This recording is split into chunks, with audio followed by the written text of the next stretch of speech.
सभी कर्मचारी बंधुओं को मेरा नमस्कार। अगर आप ओडीएमएस पोर्टल के ऊपर पेंशन रिवाइज़ करने के लिए जा रहे हैं तो मैंने ये वीडियो बनाया है। आप इसको देख करके ओडीएमएस पोर्टल के ऊपर अपने कर्मचारियों की पेंशन को रिवाइज़ कर सकते हैं। इसके लिए आप गूगल क्रोम को ओपन करिए, गूगल पे जाइए, वहाँ पर ओडीएमएस लिखिए, एंटर प्रेस करिए। एंटर प्रेस करते ही यहाँ पर ऑनलाइन डायरी मैनेजमेंट सिस्टम दिखाई देगा, उसके ऊपर क्लिक करिए। ये इंटरफेस खुल जाएगा। यहाँ पर डीडीओ नंबर है, डीडीओ सेलेक्ट करिए, कैप्चा नंबर भरिए और सिंपली लॉगिन कर लीजिए। ये कैप्चा नंबर भरने के बाद में नीचे यहाँ पर लॉगिन दे रखा है, इसको लॉगिन कर दीजिए। जैसे ही आप लॉगिन करेंगे उसके बाद में आपको ये इंटरफेस दिखाई देगा। यहाँ पर रिवीजन एप्लीकेशन दिखाई देगी। रिवीजन एप्लीकेशन पे जैसे ही आप क्लिक करेंगे तो आपको रिवीजन फॉर रेगुलर दिखाई देगा। यहाँ पर इसको क्लिक करते ही ये नीचे आ जाइए। हाँ, ये रहा रिवीजन फॉर रेगुलर। इसको क्लिक करेंगे तो ये इंटरफेस खुल जाएगा। यहाँ पर आप अपने कर्मचारी का पीपीओ नंबर भरिए। अगर आपने पहले इसको प्रोसेस किया था तो उसका लेटर नंबर यहाँ पर दिखाई देगा। अगर नहीं है, पहली दफ़ा ही कर रहे हैं, तो यहाँ पर लेटर नंबर भरिए और इसको आप आगे प्रोसीड कर दीजिए। जैसे ही आप इसको आगे प्रोसीड करेंगे अगला इंटरफेस आपके पास में खुल जाएगा।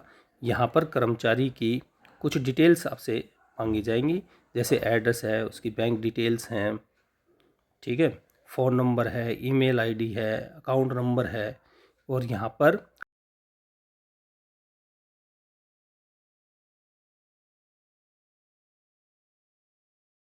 एड्रेस वगैरह एड्रेस डालिए, मोबाइल नंबर डालिए, ठीक है, सेलेक्ट करिए सब कुछ, और नीचे यहाँ पर अकाउंट नंबर, और फिर यहाँ पर आधार नंबर डालिए। इससे आपकी फैमिली आईडी की डिटेल्स आ जाएंगी। और आगे इसमें अटैचमेंट दे रखी है फॉरवर्डिंग लेटर की। जो भी forwarding letter principal accountant general के नाम से जो बनता है उसको आप लगाइए। इसके साथ में जितने भी डॉक्यूमेंट्स हैं वो आप इसके साथ में अटैच कर दीजिए और इसके बाद में सबमिट कर दीजिए। इसके बाद में जैसे ही आप इसको सबमिट करेंगे यहाँ पर रीज़न मांगेगा ये, तो रीज़न सेलेक्ट कर लीजिए जिसकी वजह से आप रिवीजन कर रहे हैं। अगर डिफरेंस ऑफ बेसिक है तो उसको सिलेक्ट करिए, कोर्ट केस है तो उसको सिलेक्ट करिए और सबमिट कर दीजिए। जैसे ही आप इसको सबमिट करेंगे अगला इंटरफेस खुल जाएगा।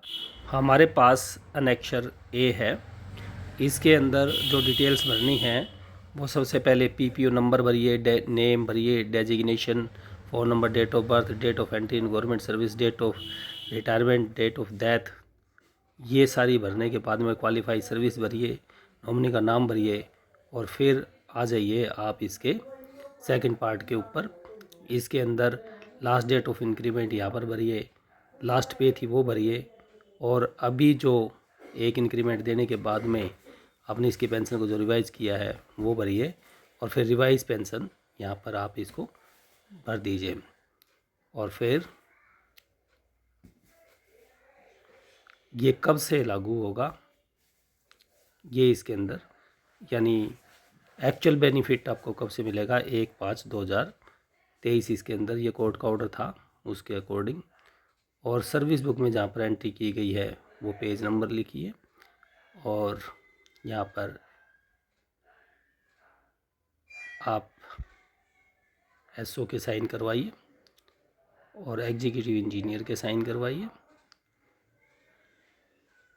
जैसे ही आपके डीडीओ यहाँ पर साइन करेंगे उसके बाद में आप अगले फॉर्मेट के ऊपर आ जाइए। देखिए ये है calculation sheet of pension.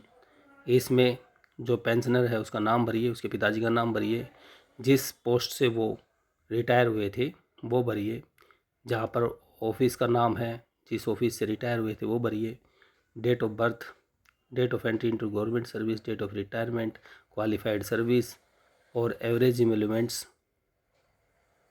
Of pay वहाँ पर भरिए। और पेंशन जैसे हम कैलकुलेट करते हैं जितनी उसकी हाफ ईयरली है उसके साथ में मल्टीप्लाई कीजिए, डिवाइडेड बाई 2, और 40 से ज़्यादा इसके अंदर पेंशन के अंदर लेते नहीं है तो पेंशन रिवाइज करिए। पेंशन जो आई है उसका 30% निकाल करके फैमिली पेंशन बना दीजिए। यहाँ पर नीचे जो है रीज़न लिखिए, डीडीओ को साइन करवा दीजिए, ये सिंपली इसके बाद में ये आ जाएगा, एक ऑफिस नोट है। ये ऑफिस नोट कर्मचारी का जब भी आप रिवाइज करने गए हैं उससे पहले सब कुछ इसका डिटेल्स ऑफिस नोट बनाइए। ऑफिस नोट बना करके इसके ऊपर भी आप ईए के, डीओ के और एक्शन के साइन इसके ऊपर करवाइए। वही सारी डिटेल है जो अनेक्षर ए के अंदर हमने देखी थी, वही डिटेल्स इसके अंदर भरनी होती हैं। ये पहले बनती है, अनेक्षर ए बाद में भरा जाता है। अगला जो है हमारे पास में लास्ट पे सर्टिफिकेट है। जो कर्मचारी का लास्ट पे सर्टिफिकेट है वो, और जहाँ पर सर्विस बुक के अंदर आपने ये एंट्रीज रिकॉर्ड की हैं उसका भी साथ में इसके अंदर लगती है, क्योंकि ये सारी की सारी चीज़ें हमें अटैचमेंट में रखनी पड़ती हैं। ये टोटल क्वालिफाइड और नॉन क्वालिफाइड सर्विस का एक चार्ट है, जिसके अंदर qualified service minus non qualified service निकाल करके नेट क्वालिफाइड सर्विस यहाँ पर निकाल करके और डीडीओ के साइन करवा करके इसको अनेक्सर के साथ में लगाया जाता है। ये सारे अनेक्सर जो सबमिट करने के बाद में जो सेकंड पार्ट आएगा उसके अंदर अटैच करने होते हैं और लॉक करना